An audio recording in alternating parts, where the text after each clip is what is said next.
جود من جاد الوجود وجوده جاد الجواد جمعا وفرقا بعد جمع الجمع للرجال جال حب حبي حبة في لب قلبي أنبتت حبها ما كل حب منه للمحال آل لا إله إلا الله لا إله إلا الله لا إله إلا الله محمد رسول الله الله سبحانه وتعالى നമ്മുടെ എല്ലാ ഇബാദത്തുകളും നമ്മിൽ നിന്ന് കബൂലാക്കുമാറാകട്ടെ. സയ്യിദുനാ റസൂലുള്ളാഹി സ്വല്ലല്ലാഹു അലൈഹി വസല്ലം തങ്ങളുടെ സ്വഹാബികളുടെ കൂട്ടത്തിൽ പ്രസിദ്ധനായ സ്വഹാബിയാണ് ജുന്ദബ് ഇബ്നു ജുനാദ, അതായത് അബൂ ദർറുൽ ഗിഫാരി റളിയല്ലാഹു അൻഹു എന്ന് പറയുന്നത്. ബഹുമാനപ്പെട്ടവരെ അറിയപ്പെടുന്ന പേര് അബൂദർ എന്നാണ്. ബഹുമാനപ്പെട്ടവർ പറയുകയാണ്, ഔസാനി ഖലീലി റസൂലുള്ളാഹി സ്വല്ലല്ലാഹു അലൈഹി വസല്ലം ബിസബഅ ലം അത്റുകുഹുന്ന വലാ അത്റുകുഹുൻ. അല്ലാഹുവിന്റെ ഹബീബ് സ്വല്ലല്ലാഹു അലൈഹി വസല്ലം എന്റെ കൂട്ടുകാരനായ റസൂലുള്ളാഹി സ്വല്ലല്ലാഹു അലൈഹി വസല്ലം തങ്ങൾ എന്നോട് 7 കാര്യങ്ങൾ വസിയത്ത് ചെയ്തു, നിർദ്ദേശിച്ചു. ആ 7 കാര്യങ്ങൾ ഞാൻ ഒഴിവാക്കിയിട്ടില്ല, ഒഴിവാക്കുകയുമില്ല.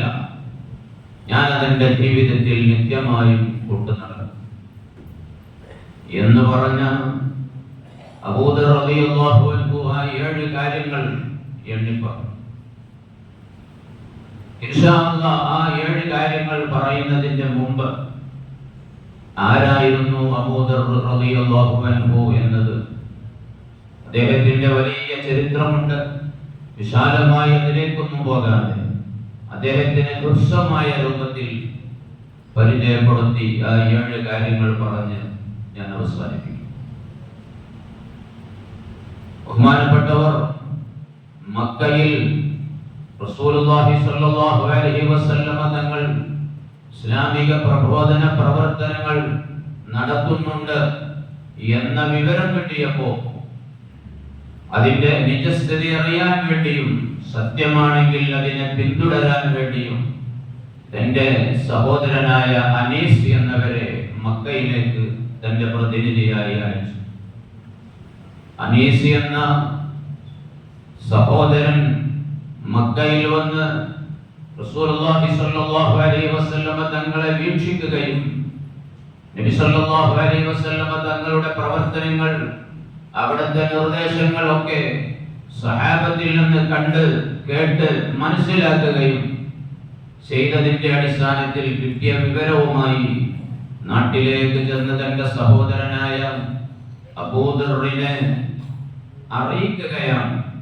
കൂട്ടത്തിൽ അദ്ദേഹം പറഞ്ഞു, റഅയ്തുഹു യസ്ഉമു അന്നല്ലാഹ അർസലഹു. എനിക്ക് മുഹമ്മദിനെ കാണാൻ കഴിഞ്ഞു. മുഹമ്മദ് പറയുന്നുണ്ട് അന്നല്ലാഹ അർസലഹു, ഞാൻ അല്ലാഹു അയച്ച ദൂതനാണെന്ന് മുഹമ്മദ് പറയുന്നുണ്ട്. വറഅയ്തുഹു യഅ്മുറു ബിമകാരിമിൽ അഖ്ലാഖ്, വളരെ നല്ല സ്വഭാവങ്ങൾ മുഹമ്മദ് ജനങ്ങളോട് കൽപ്പിക്കുന്നതായി എനിക്ക് കാണാൻ കഴിഞ്ഞു. എല്ലാവരും മാതൃകയാക്കേണ്ട, എല്ലാവരും സ്വീകരിക്കേണ്ട നല്ല ഉദാത്തമായ സ്വഭാവങ്ങളാണ് മുഹമ്മദ് മക്കയിൽ ജനങ്ങളോട് കൽപ്പിക്കുന്നത്. വല്ലാഹി ഇന്നഹു ലസ്വാദിഖുൻ വ ഇന്നഹും ലകാദിബൂൻ. അനീസ് എന്ന സഹോദരൻ തനിക്ക് ബോധ്യപ്പെട്ട കാര്യങ്ങൾ പറയുന്ന കൂട്ടത്തിൽ പറയുകയാണ്, പടച്ചവനാണ് സത്യം, മുഹമ്മദ് സത്യവാനാണ്. മുഹമ്മദ് ആ പറയുന്നതൊക്കെ സത്യമാണ്. പക്ഷേ ആ നാട്ടുകാർ വഇന്നഹും ലകാദിബൂൻ, മുഹമ്മദിനെ പറ്റി അവർ കള്ളത്തരമാണ് പറഞ്ഞു നടക്കുന്നത്. ഇത് കേട്ടപ്പോ അബൂദർ റളിയല്ലാഹു അൻഹു പറഞ്ഞു, എങ്കിൽ മക്കയിൽ പോകണം, എങ്കിൽ ഞാൻ മക്കയിൽ പോവുകയാണ്. ഇങ്ങനെയാണ് വിവരമെങ്കിൽ അത് പോയി സ്വീകരിക്കുക തന്നെ. അതാ മക്കയിലേക്ക് അബൂദർ റളിയല്ലാഹു അൻഹു പുറപ്പെട്ടു. മക്കയിൽ എത്തി അവിടുന്ന് ആദ്യമായി കണ്ട, തനിക്ക് പരിചയപ്പെടാൻ സാധിച്ച വ്യക്തിയോട് ചോദിച്ചു, അയ്നല്ലദീ തദ്ഊനഹു വസ്സാബി, നിങ്ങളൊക്കെ പറയുന്നുണ്ടല്ലോ ഇവിടെ ഒരാൾ മതം മാറിയിട്ടുണ്ടെന്ന്. ആ മതം മാറിയിട്ടുണ്ട് എന്ന് നിങ്ങൾ പറയുന്ന മുഹമ്മദ് എന്ന പേരുള്ള ആ വ്യക്തി എവിടെയാണ്? എനിക്ക് അയാളെ ഒന്ന് കാണണം എന്ന് അബൂദർ റളിയല്ലാഹു അൻഹു റസൂലുള്ളാഹി തങ്ങളുടെ എതിരാളിയായ വിരോധിയായ ഒരു വ്യക്തിയോട് ചോദിച്ചപ്പോ അയാൾ ഒച്ചപ്പാടുണ്ടാക്കി ആളെ കൂട്ടി അബൂദർ റളിയല്ലാഹു അൻഹുവിനെ കൈകാര്യം ചെയ്തു. സുബ്ഹാനല്ലാഹ്, അബൂദർ റളിയല്ലാഹു അൻഹുവിനെ വളരെ മൃഗീയമായ രൂപത്തിൽ മൺകട്ടകളെ കൊണ്ടും എല്ലിന്റെ കഷ്ണങ്ങളെ കൊണ്ടുമൊക്കെ മർദ്ദിച്ചു, പരിക്കേൽപ്പിച്ചു. അബൂദർ റളിയല്ലാഹു അൻഹു ബോധരഹിതനായി വീണുപോയി. അബൂദർ റളിയല്ലാഹു അൻഹു പിന്നീട് അല്പനേരം കഴിഞ്ഞ് ബോധം തെളിഞ്ഞു. നേരെ അതാ മത്താഫിലേക്ക് ചെന്ന് സംസത്തിന്റെ അടുത്ത് ചെന്ന് അവിടുന്ന് സംസം വെള്ളം എടുത്ത് കുടിക്കുകയും തന്റെ ശരീരത്തിൽ നിന്ന് ഒലിച്ചിറങ്ങിയ രക്തങ്ങൾ സംസം വെള്ളം കൊണ്ട് കഴുകി വൃത്തിയാക്കുകയും ചെയ്തു. പിന്നീട് തന്റെ വിവരം ഒരാളോടും പറയാതെ മക്കത്ത് കഅബാലയത്തിന്റെ പരിസരത്ത് മസ്ജിദുൽ ഹറാമിൽ സംസം വെള്ളം കുടിച്ചുകൊണ്ടൊരു മാസക്കാലം ബഹുമാനപ്പെട്ട അബൂദർ റളിയല്ലാഹു അൻഹു കഴിച്ചുകൂട്ടി. സംസം വെള്ളം കുടിക്കുന്നു എന്നതല്ലാതെ വേറെ ഒരു ഭക്ഷണം ഒന്നും കഴിച്ചിട്ടില്ല. വേറെ ഒരു വസ്തുവും ഒരു വെള്ളവും ഒരു പാനീയവും ഒരു ആഹാരവും ഒന്നും ബഹുമാനപ്പെട്ടവർ കഴിച്ചിട്ടില്ല. എന്നിട്ടോ അദ്ദേഹത്തിന് വല്ല ക്ഷീണമുണ്ടോ? ഇല്ല. ചരിത്രം പറയുന്നു, സംസമല്ലാത്ത വേറൊരു വെള്ളം കുടിച്ചിട്ടില്ല, മറ്റൊന്നും കഴിച്ചിട്ടില്ല.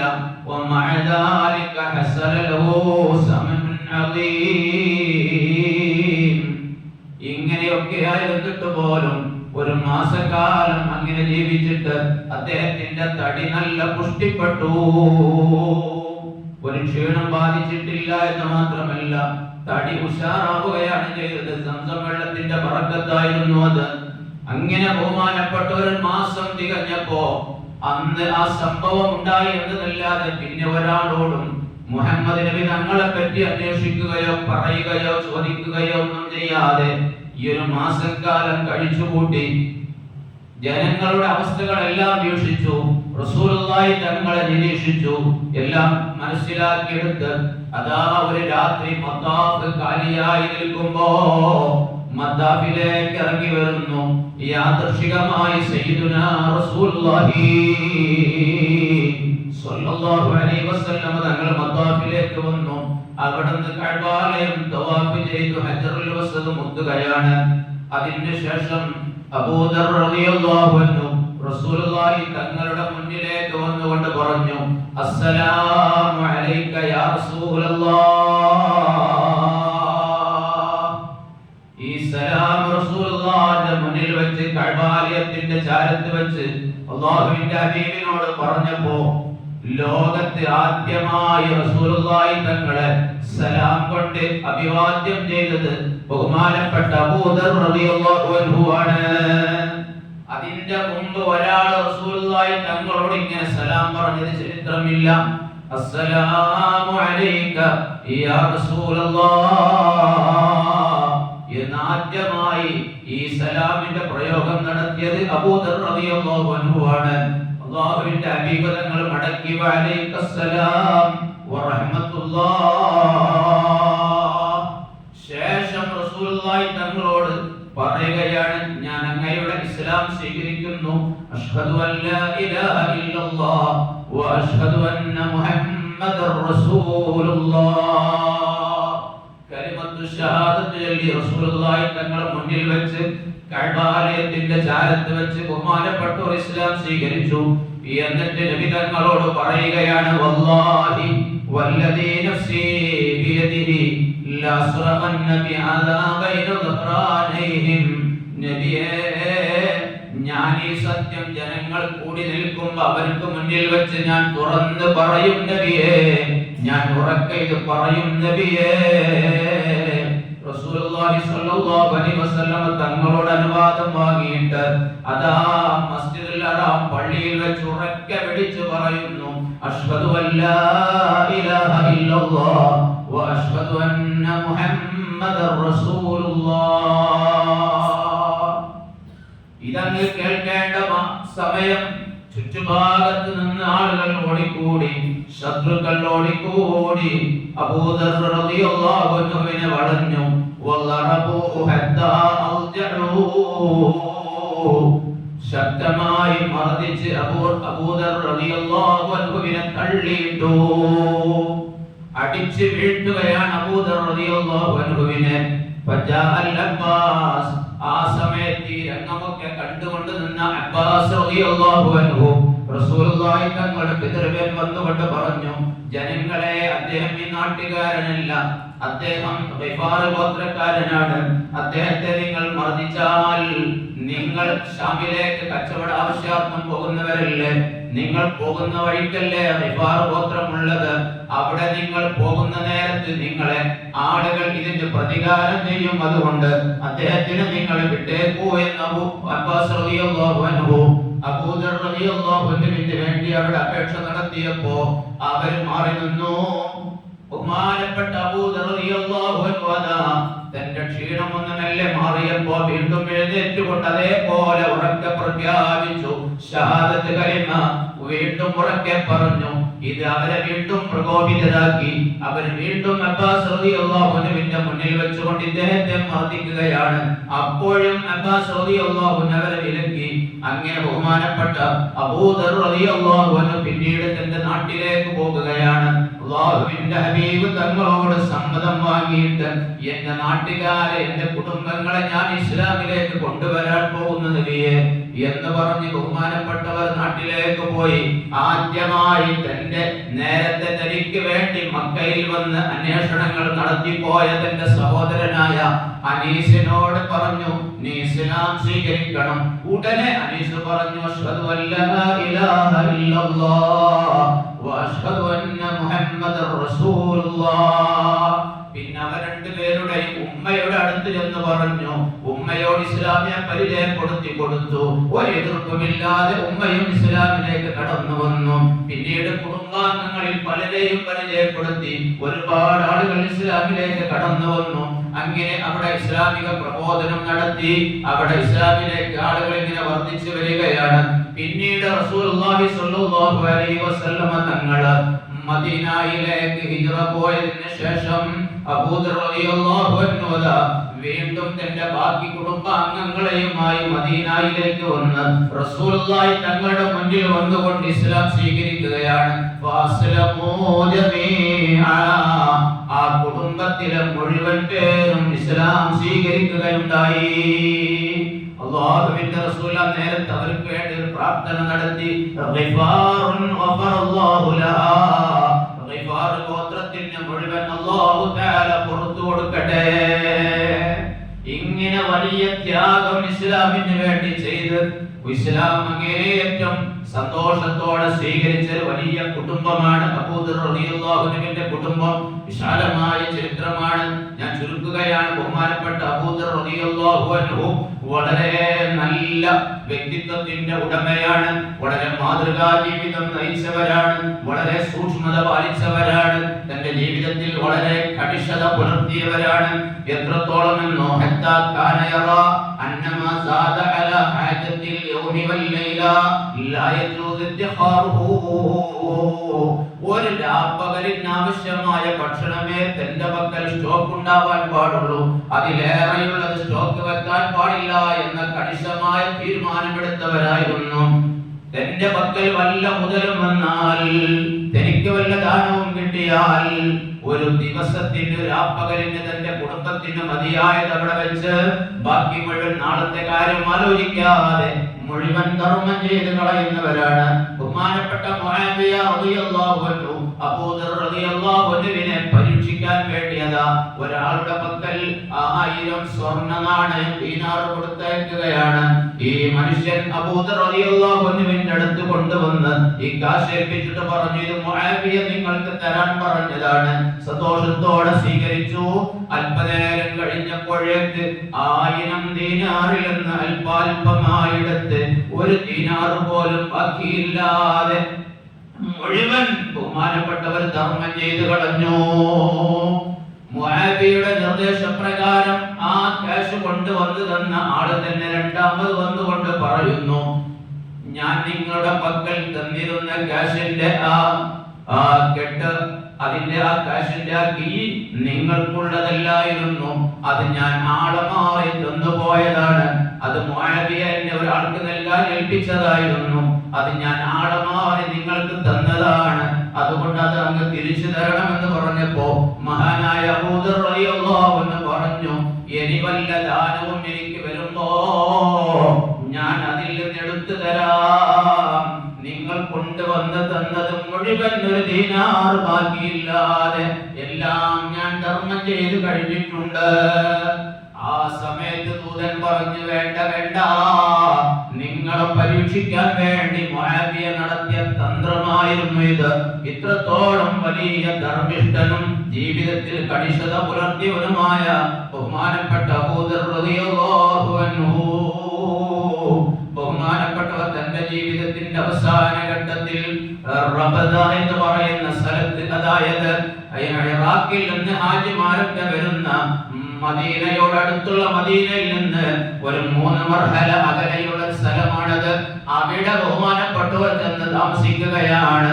ബഹുമാനപ്പെട്ടവർ അവിടെ കഴിഞ്ഞുകൂടുമ്പോ അതാ മരണത്തിന്റെ ലക്ഷണങ്ങളൊക്കെ വന്നപ്പോ തന്റെ കൂടെ ഭാര്യയുണ്ട്, തന്റെ മകനുണ്ട്.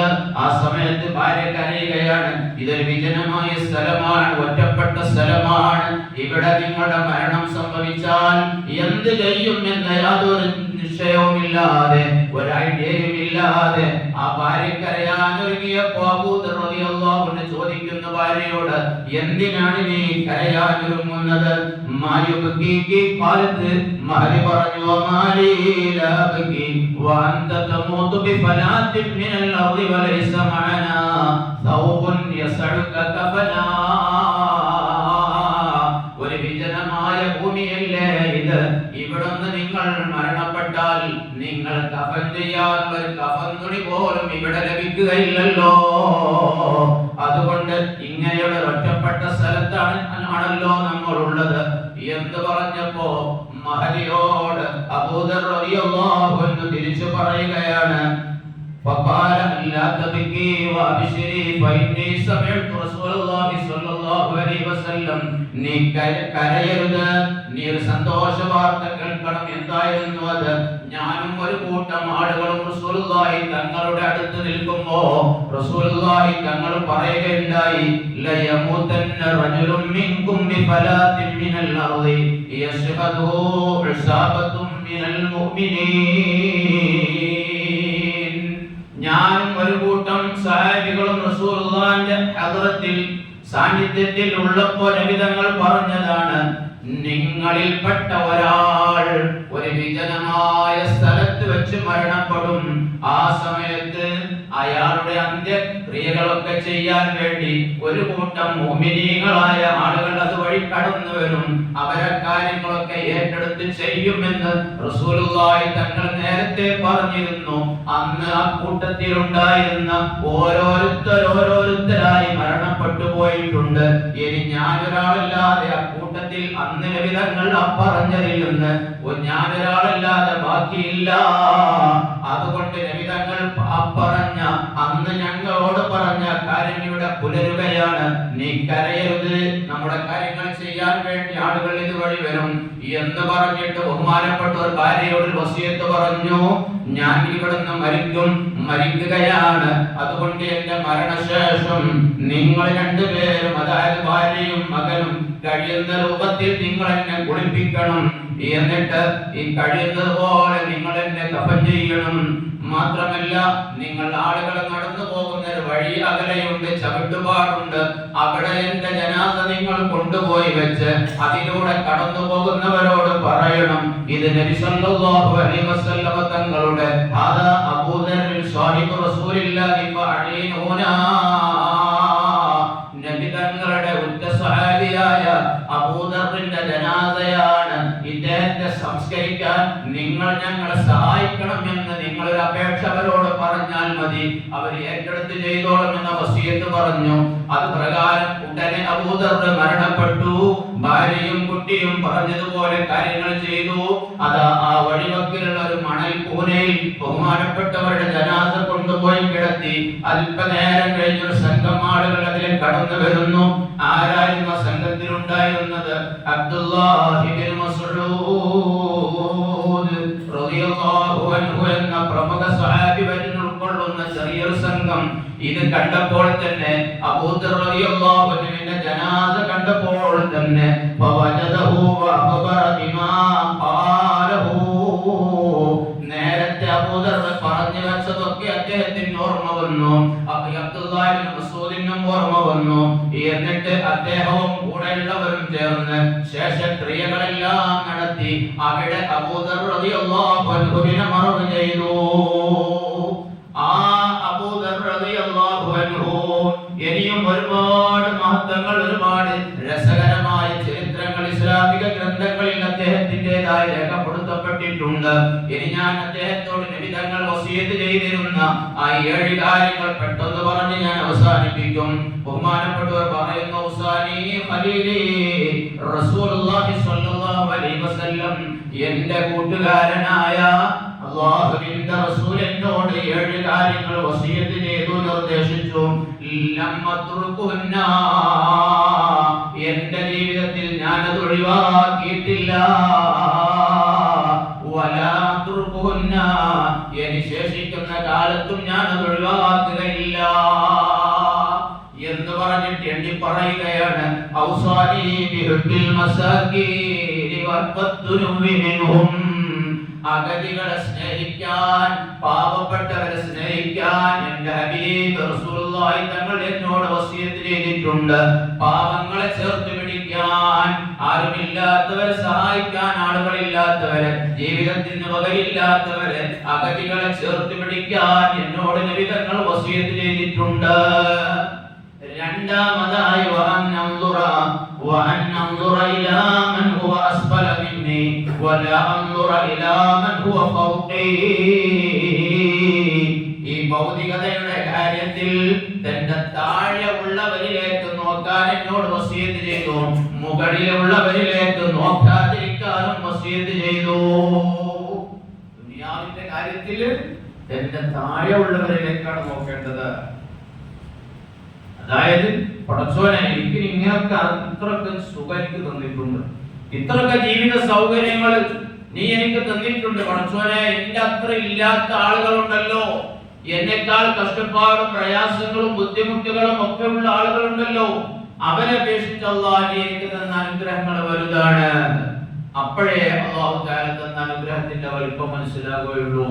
വലാ അൻദുറ ഇലാ മൻ ഹുവ ഫൗഖി, എന്റെ മുകളിലുള്ളവരിലേക്ക് ഞാൻ നോക്കരുത് എന്ന് റസൂലുള്ളാഹി തങ്ങൾ എന്നോട് വസിയത്ത് ചെയ്തു. എന്നെക്കാൾ നേരെയുള്ള ജീവിത സൗകര്യങ്ങളുള്ള, സമ്പത്തുള്ള, അഭിവൃദ്ധിയുള്ള, ജോലികളുള്ള, ജീവിത നിലവാരം മെച്ചപ്പെട്ടവരിലേക്ക് നോക്കരുത്. അപ്പോൾ അസൂയ വരും, മനസ്സിൽ കടന്നു വരും, അസൂയ കടന്നു വരും, ആർത്തി കടന്നു വരും, അലച്ച കടന്നു വരും, നാം ചീത്തയായി പോകും. അതേ സമയത്ത് ദീനിന്റെ കാര്യത്തിൽ ഇതിന്റെ നേരെ ഓപ്പോസിറ്റ് ആണ് വേണ്ടത്. ദീനിന്റെ കാര്യത്തിൽ ഇതിന്റെ നേരെ വിപരീത സ്വഭാവം നമുക്കുണ്ടാകണം. ദീനിന്റെ കാര്യത്തിൽ തന്നെ മുകളിലുള്ളവരിലേക്കാണ് നോക്കേണ്ടത്. അതായത് കുറച്ചുവരെ ഞാനൊന്നും ചെയ്തിട്ടില്ല, ആളുകളൊക്കെ ധാരാളം ചെയ്തു, അവർക്ക് ഒരുപാട് ചെയ്യാൻ കഴിഞ്ഞു. കുറച്ചുവരെ ഒരുപാട് ആളുകൾ ഇപ്പോഴേക്ക് ഈ സമയമായപ്പോഴേക്ക് 1-2 ഫത്വകൾ ഓതി തീർത്തു. പഠിച്ചോനെ എനിക്ക് ഒരു കത്തം പോലും ഓതാൻ കഴിഞ്ഞിട്ടില്ല. ഇങ്ങനെ തുടങ്ങി ദീനിന്റെ കാര്യത്തിൽ മുകളിലുള്ളവരെയൊക്കെ നോക്കിയാൽ നമ്മുടെ ഇബാദത്തുകൾ വർദ്ധിക്കും, നമ്മൾ നന്നാകാൻ അത് കാരണമാകും. റസൂലുള്ളാഹി സ്വല്ലല്ലാഹു അലൈഹി വസല്ലമ തങ്ങൾ അബൂ ദർ റളിയല്ലാഹു അൻഹുവിന് നൽകിയ മൂന്നാമത്തെ നിർദ്ദേശം വനസില റഹ്മി വഇൻ അദ്ബറത്, കുടുംബബന്ധം പുലർത്താൻ, കുടുംബബന്ധം ചേർക്കാൻ. എന്റെ ഹബീബ് എന്റെ ഖലീൽ എന്നോട് വസിയത്ത് ചെയ്തു. അവരെന്നോട് പിണങ്ങിയവരാണെങ്കിലും അവരെന്നോട് അകൽച്ച കാണിക്കുന്നവരാണെങ്കിലും ഇങ്ങോട്ട് ബന്ധം ചേർക്കാൻ ഇഷ്ടപ്പെടാത്തവരാണെങ്കിലും ഞാൻ അങ്ങോട്ട് ബന്ധം ചേർക്കാൻ നബി തങ്ങൾ എന്നോട് വസിയത്ത് ചെയ്തു. അങ്ങനെയാണ് വേണ്ടത്. ഇങ്ങോട്ട് മുണ്ടുന്നില്ല അതുകൊണ്ട് ഞാൻ അങ്ങോട്ടും മുണ്ടൂല, ഇങ്ങോട്ട് വന്നിട്ടില്ല അതുകൊണ്ട് ഞാൻ അങ്ങോട്ടും പോകൂല. ഈ തീരുമാനമല്ല വേണ്ടത്. ഇങ്ങോട്ട് നമ്മൾ ക്ഷണിച്ചിട്ട് വന്നിട്ടില്ല എങ്കിലും അങ്ങോട്ട് പോകണം. ഇങ്ങോട്ടൊരു സഹായവും ഒരു ഹെൽപ്പും ഇല്ല എന്നാലും നമ്മൾ അങ്ങോട്ട് ബന്ധം പുലർത്തണം, വേണ്ടതൊക്കെ ചെയ്തു കൊടുക്കണം. അതാണ് ഇസ്ലാം കൽപ്പിക്കുന്നത്. നാലാമതായി വനസ്തഗ്ഫിറ മിൻ ഖൗലി ലാ ഹൗല വലാ ഖുവത ഇല്ലാ ബില്ലാഹ്, ലാ ഹൗല വലാ ഖുവത ഇല്ലാ ബില്ലാഹിൽ അലിയിൽ അദീം എന്ന ദിക്ർ വർദ്ധിപ്പിക്കാനും എന്നോട് എന്റെ ഖലീൽ വസിയത്ത് ചെയ്തു. ഫഇന്നഹാ മിൻ കുനൂസിൽ ജന്ന, അത് സ്വർഗ്ഗത്തിന്റെ നിധികളിൽ പെട്ടതാണ്. അബൂ ദർറേ, കുനൂസുൽ ജന്ന എന്ന പേരിൽ അറിയപ്പെടുന്ന ദിക്റാണ് ലാ ഹൗല വലാ ഖുവത ഇല്ലാ ബില്ലാഹ്. മാനസികമായ പിരിമുറുക്കങ്ങളും പ്രയാസങ്ങളും ഒക്കെ ഉണ്ടാകുമ്പോൾ മോചനം ലഭിക്കും. ഇത് വർദ്ധിപ്പിച്ചാൽ എന്ന് ധാരാളം ഹദീസുകളിൽ ധാരാളം സംഭവങ്ങളിൽ കാണാം. അഞ്ചാമതായി സ്വന്തത്തിന് വേണ്ടി ഒരാളോടും ഒന്നും ചോദിക്കരുതെന്നും എന്റെ ഖലീൽ എന്നോട് വസിയത്ത് ചെയ്തു. സ്വന്തം കാര്യത്തിന് വേണ്ടി ഒരാളോടും ഒരു അപേക്ഷയും നടത്തരുത്. എത്രത്തോളം ചരിത്രം പറയുകയാണ്,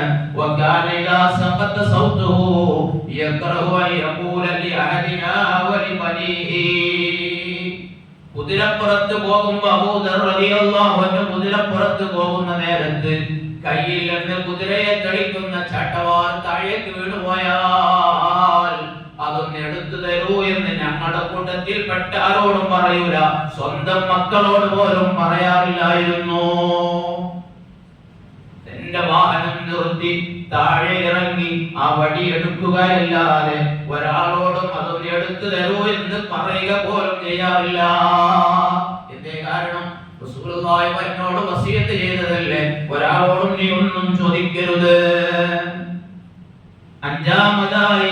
ആറാമതായി വല്ലാ ഖാഫ ബില്ലാഹി ലൗമത ലായിം, ദീനിന്റെ കാര്യത്തിൽ അല്ലാഹുവിന്റെ കാര്യത്തിൽ ഒരാക്ഷേപകന്റെ ആക്ഷേപത്തെയും നീ ഭയപ്പെടാൻ പാടില്ല എന്ന് എന്റെ ഖലീൽ എന്നോട് വസിയത്ത് ചെയ്തു.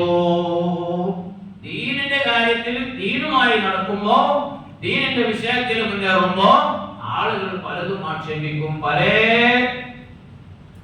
ചീത്തയായ കാര്യങ്ങളും ചീത്ത വാക്കുകളും പരിഹാസങ്ങളും അവഹേളനങ്ങളും ഒക്കെ ഉണ്ടാവും. അതൊന്നും ചെയ്യരുത്. ഒരാളെയും ഭയക്കരുത്, ദീനിന്റെ കാര്യത്തിൽ ഒരാളെയും ഭയക്കരുത്. ഏഴാമതായി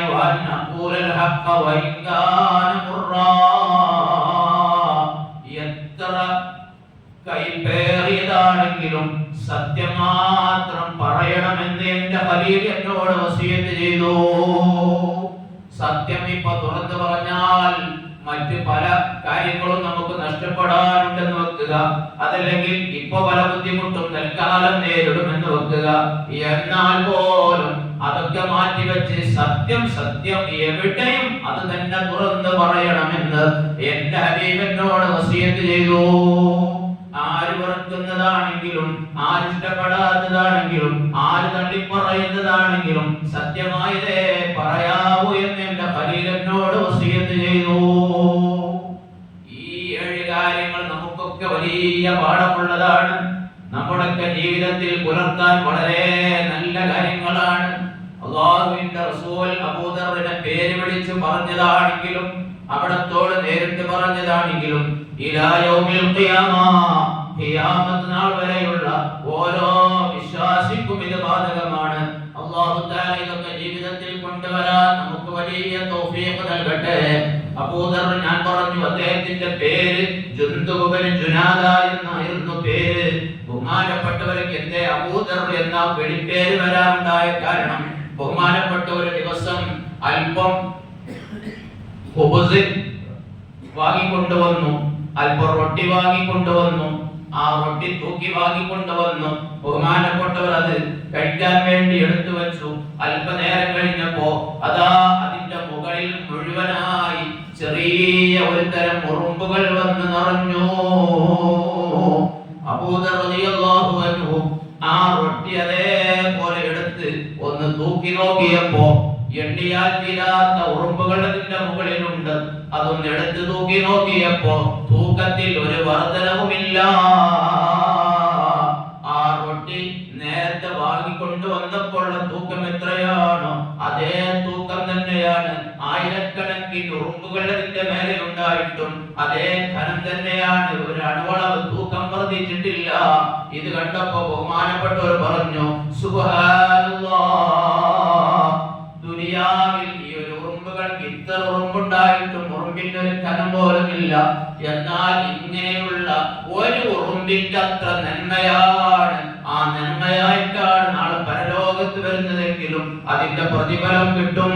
ആ ഒരു ഉറുമ്പിന്റെ അത്ര പോന്ന തെറ്റായിട്ടാണ് തിന്മയുമായിട്ടാണ് വരുന്നതെങ്കിൽ അതിന്റെ കുറ്റവും നാം വാങ്ങേണ്ടി വരും. അതാണ് പരലോകത്തെ അല്ലാഹുവിന്റെ കോടതി എന്ന് പറഞ്ഞപ്പോ ഈ എന്ന് പറഞ്ഞാൽ ഈ ഉറുമ്പിന്റെ പേരാണ്. ഇത്തരത്തിലുള്ള ചെറിയ ഉറുമ്പിന് ദർറ് എന്ന് പറയും. അതുകൊണ്ട് അന്ന് മുതൽ അബൂദർ റളിയല്ലാഹു അൻഹു അബൂദർ എന്ന പേര് ബഹുമാനപ്പെട്ടവർക്ക് വന്നു എന്ന് ചരിത്രത്തിൽ കാണാം. ഞാനത് പറഞ്ഞത് എന്തിനാണ്? അപ്പോഴും മഹാനവറുകളെ ചിന്ത പോയത് എങ്ങോട്ടാണ്? ജീവിതത്തിൽ ഓരോ നിമിഷവും ചിന്തിക്കുന്നത് തന്റെ ദീനിന്റെ കാര്യവും ആഖിറത്തിന്റെ കാര്യവുമായിരുന്നു. അങ്ങനെ തന്നെ ജീവിതം ചുട്ടപ്പെടുത്തി നമുക്ക് കാണിച്ചു തന്നവരാണ്. അല്ലാഹു തആല അവരുടെ ചരിത്രം പറഞ്ഞതിന്റെ ബർക്കത്ത് കൊണ്ട് നമ്മയൊക്കെ സ്വാലിഹീങ്ങളിൽ ഉൾപ്പെടുത്തി തരുമാറാവട്ടെ. അല്ലാഹുവേ അവരുടെ ദറജ നീ ഉയർത്തണേ അല്ലാഹ്. അല്ലാഹുവേ അവരോടൊപ്പം സ്വർഗ്ഗത്തിൽ ഞങ്ങളെ നീ ഒരുമിച്ച് കൂട്ടണേ അല്ലാഹ്. ഞങ്ങൾക്ക് മരിച്ചുപോയവരെ നീ ഒരുമിച്ച് കൂട്ടണേ അല്ലാഹ്. അല്ലാഹുവേ നിന്റെ ഹബീബിന്റെ സ്വഹാബികൾ മുഴുവനും അങ്ങനെ തന്നെയാണ്.